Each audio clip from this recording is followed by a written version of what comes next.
Hey les gars, salut tout le monde, j'espère que vous allez bien les gars. Aujourd'hui une nouvelle vidéo, et dans cette vidéo on va s'intéresser au match de l'équipe de France pour la Coupe du Monde les gars. Et oui, parce qu'au moment où on va regarder cette vidéo, c'est peut-être le jour même que la Coupe du Monde commence, c'est peut-être la veille, ou alors c'était hier l'entame de la Coupe du Monde. Bref, en tout cas, on va parler de Coupe du Monde et on va surtout parler du match France-Australie les gars. Petit avant-match de France-Australie les gars. Premier match des Bleus qui se jouera mardi 20h TF1.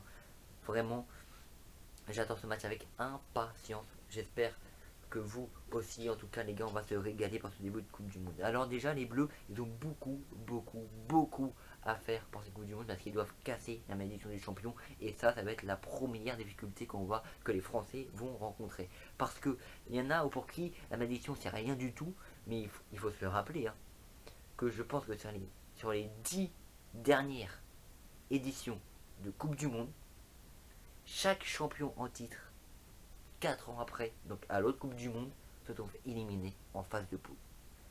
C'est arrivé à l'équipe de France en 98 les gars. C'est déjà arrivé à l'équipe de France. Donc évidemment, pour ceux qui me suivent sur TikTok et tout ça, j'avais expliqué pourquoi on pouvait un peu être rassuré de cela. De cela par rapport à la malédiction, il y avait un petit truc qui pouvait nous faire espérer que la malédiction n'allait pas nous frapper cette année, nous. Si vous n'avez pas vu la vidéo, rendez-vous sur TikTok, Dylan officiel. Mon TikTok est dans la description, allez voir, vous verrez. Mais voilà. Mais en tout cas, même si j'ai dit ça dans une vidéo, ça veut pas dire que c'est la réalité. Évidemment que la malédiction du champion, elle est toujours là. Et bah, je pense qu'on ne peut pas l'écarter. Donc ça, c'est la première difficulté que les Français vont avoir à faire dans le groupe. C'est donc se qualifier pour les huitièmes de finale. Alors évidemment, pour l'équipe de France, ça paraît facile. Mais la malédiction, les gars, c'est quelque chose.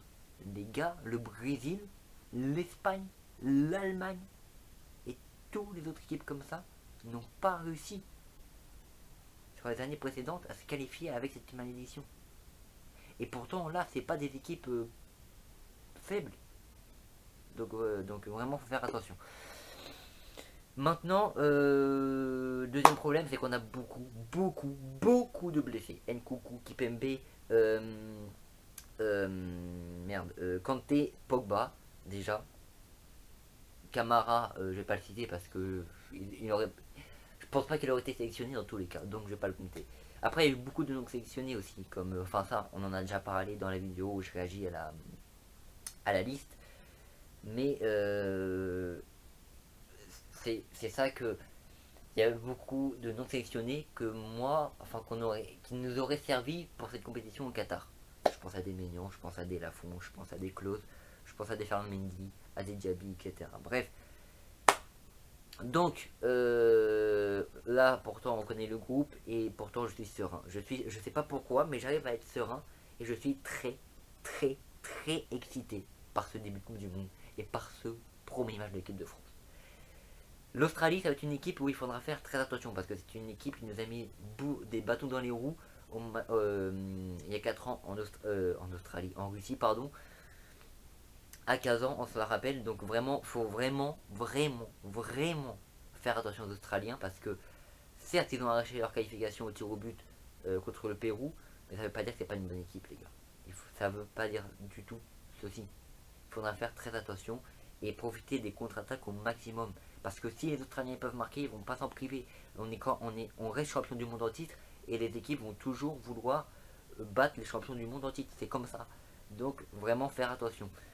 Donc là, l'Australie, ça va être un match compliqué. C'est pour ça que j'ai dit un score que je ne dirai pas dans cette vidéo, les gars. Je vais vous expliquer pourquoi. Tout simplement que vous pouvez retrouver tous mes pronostics, que ce soit pour les matchs du Paris Saint-Germain précédents, pour les trois matchs là de l'équipe de France. Vous pouvez toujours aller voir, enfin retrouver mes pronostics, pardon, sur la chaîne de Karim de Paname. Vous tapez Karim de Paname, je vais mettre sa chaîne en description.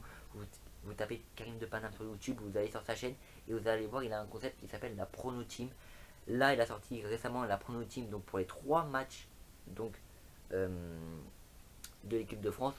C'est des simples gens qui sont youtubeurs ou pas youtubeurs hein, qui donnent leurs pronostics et bah, dans une sorte de vidéo, Lui il ressemble toutes les vidéos et tout ça, il y a beaucoup d'humour et tout ça. Vraiment c'est très sérieux, hein. Il y a le fils Ginola qui est venu, tout ça. Bref, vraiment c'est très sérieux. Et donc moi, tous mes prochains pronostics et les 3 matchs de l'équipe de France là, et peut-être tous les autres matchs de la Coupe du Monde, c'est la fin de va au bout, seront sur cette chaîne. Donc vraiment, si vous voulez, si vous tenez à voir mon pronostic, je vous le donnerai pas en vidéo, mais ça sera sur la chaîne de Karim de Paname. Donc vraiment, n'hésitez pas à y aller et peut-être à participer. Vraiment, pourquoi pas. Donc les gars, voilà pour tout ce qui est un peu pronostic. Donc je vais pas donner un pronostic, mais on va voir la compo probable parce qu'à l'entraînement des Bleus, les gars, Didier Deschamps insiste à tester un système, c'est 4-2-3-1 les gars, une compo, donc un dispositif 4-2-3-1 avec des joueurs, avec les joueurs suivants. Donc en attaque, on a Giroud en pointe, Mbappé, Griezmann et Dembélé. Milieu de terrain, on retrouve un Rabiot qui va jouer le rôle de Matuidi en 2018, donc c'est Rabiot qui va le remplacer, et Chouamini à ses côtés. C'est Lucas Hernandez pardon, à gauche, et en défense centrale, Konaté ou Upamecano et Pavard à droite, et Hugo Lloris en gardien. Alors pas de Benzema, pas de Varane qui sont toujours blessés, en tout cas au moment où je vous parle, ils sont toujours blessés, on ne sait pas, enfin on verra s'ils vont être aptes pour l'Australie. Pour l'instant ils ne le sont pas.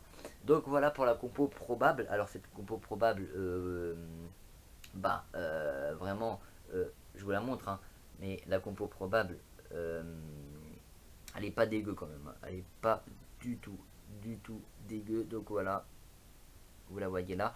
Donc voilà, il est vraiment pas du tout dégueu, mais faut espérer que cette compo fasse le boulot face à l'Australie. Donc voilà, moi j'attends de ce match, j'en attends beaucoup de ce match. J'attends vraiment une intensité mise par les Français. Je veux voir quelle intensité les Français vont mettre. Parce que si on arrive à avoir une bonne intensité contre l'Australie, cette intensité-là, il faudra la garder pendant toute la compétition. Donc vraiment, j'en attends beaucoup de ce match.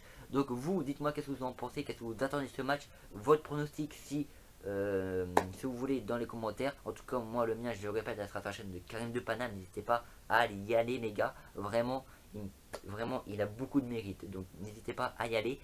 Et donc dites-moi si vous validez tout ce qui est compo et tout ça. Bref, en tout cas, je vous souhaite une très bonne Coupe du Monde, un très bon match des Bleus ou de votre équipe que vous supportez, si vous supportez pas les Bleus. En tout cas, c'est tout pour moi. Prenez soin de vous. Bonne journée. Bye. Et ciao.